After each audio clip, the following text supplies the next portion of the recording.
Olá, povo de Deus, quinta-feira, 14 de setembro de 2023, exaltação da Santa Cruz, 23ª semana do Tempo Comum. A nossa reflexão de hoje é a partir de Números 21, de 4b a 9, ou Filipenses 2, de 6 a 11, e João 3, de 13 a 17. Naqueles dias, os filhos de Israel partiram do Monte Or pelo caminho que leva ao Mar Vermelho para contornarem o país de Edom. Durante a viagem, o povo começou a impacientar-se e se pôs a falar contra Deus, contra Moisés, dizendo: por que nos fizeste sair do Egito para morrermos no deserto? Não há pão, falta água e já estamos com nojo desse alimento miserável. Então o Senhor mandou contra o povo serpentes venenosas que os mordiam, e morreu muita gente em Israel. O povo foi ter com Moisés e disse: pecamos, falamos contra o Senhor e contra ti. Roga ao Senhor que afaste de nós as serpentes. Moisés intercedeu pelo povo e o Senhor respondeu: faze uma serpente de bronze e coloca-a como sinal sobre uma haste. Aquele que for mordido e olhar para ela, viverá. Moisés fez, pois, uma serpente de bronze e colocou-a como sinal sobre uma haste. Quando alguém era mordido por uma serpente e olhava para a serpente de bronze, ficava curado. Os hebreus passaram pela experiência da morte, reconheceram o pecado cometido contra Deus, pediram perdão. Um dos últimos pecados do povo na caminhada foi a impaciência com Deus, que resultou numa revolta contra seu líder Moisés. Por isso, suplicam a intercessão de Moisés que recorresse a Deus, e este lhe manda fazer uma serpente de bronze. Era próprio das crenças populares que uma imagem do objeto causador de dano facilitava o controle sobre o mesmo. Esse sinal de cura se transformará no sinal dos fármacos. Mas, como nos disse o livro da sabedoria, não foi um poder mágico que libertou o povo, e sim a ação de Deus de Israel.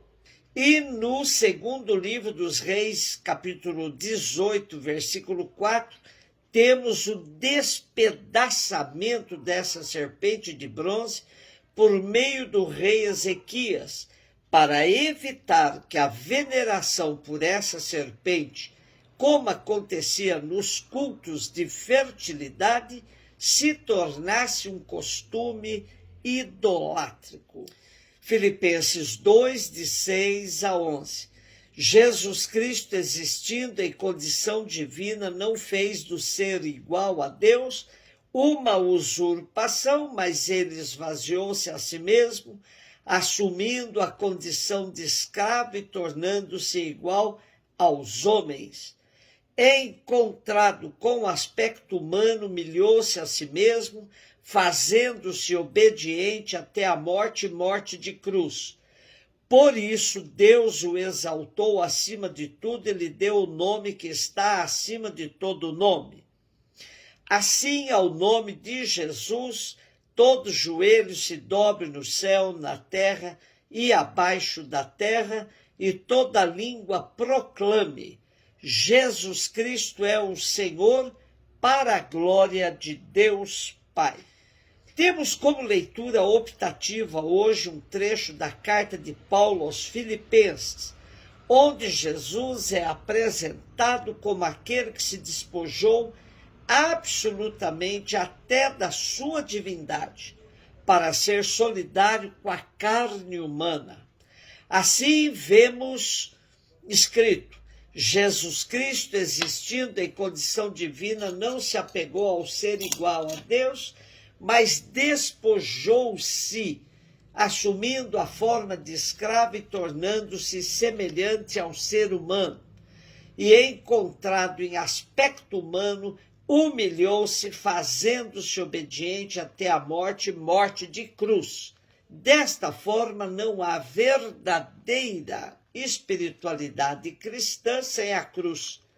O Cristo frágil e despojado nos diz que nós, embora frágeis, somos fortes se não negarmos a cruz ao seu seguimento.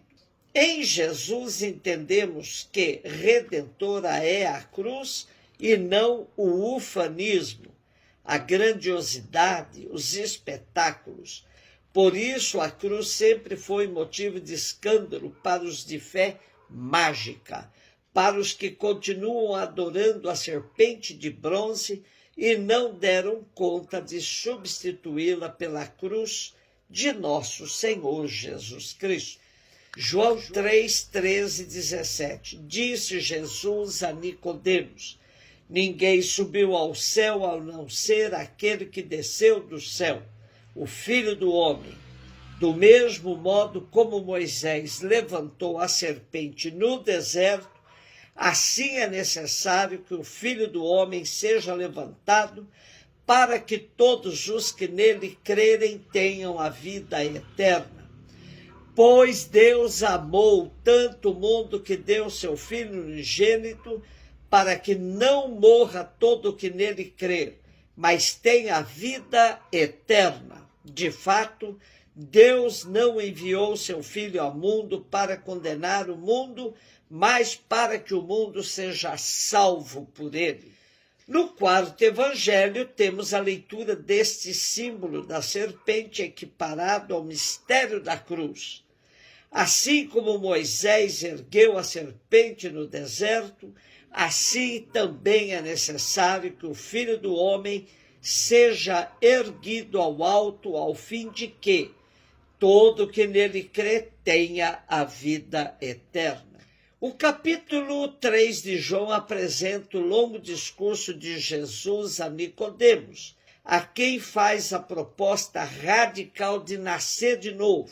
Porém, Nicodemos não tinha coragem de dar o passo definitivo em sua vida. Por isso, João o coloca atuando à noite.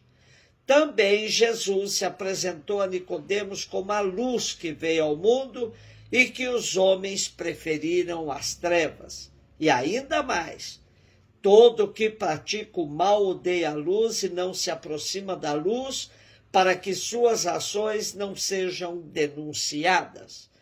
Nesse contexto, para Nicodemos, Jesus adianta o mistério da cruz. O Filho do Homem será levantado. O problema é que para um judeu do partido dos fariseus como Nicodemos, era muito difícil aceitar a cruz, pois ela era destinada aos malditos. Como aceitar que um sinal de maldição se tornasse no sinal do amor maior? A festa da Santa Cruz nasceu em Jerusalém, difundiu-se por todo o Médio Oriente, onde ainda hoje é celebrada em paralelo com a Páscoa. A 13 de setembro foi consagrada a Basílica da Ressurreição em Jerusalém, mandada construir por Constantino e sua mãe Helena.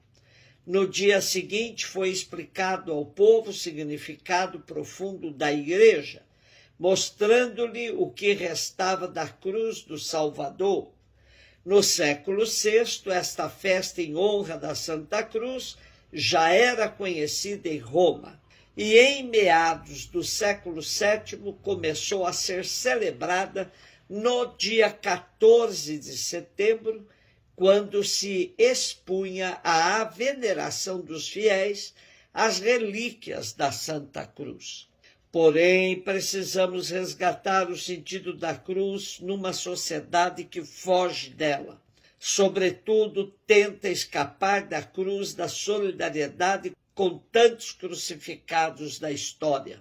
Para que não nos estacionemos na adoração da serpente de bronze, é preciso ver na cruz não um símbolo vazio, mas ter a capacidade de ver nela todos os atuais crucificados.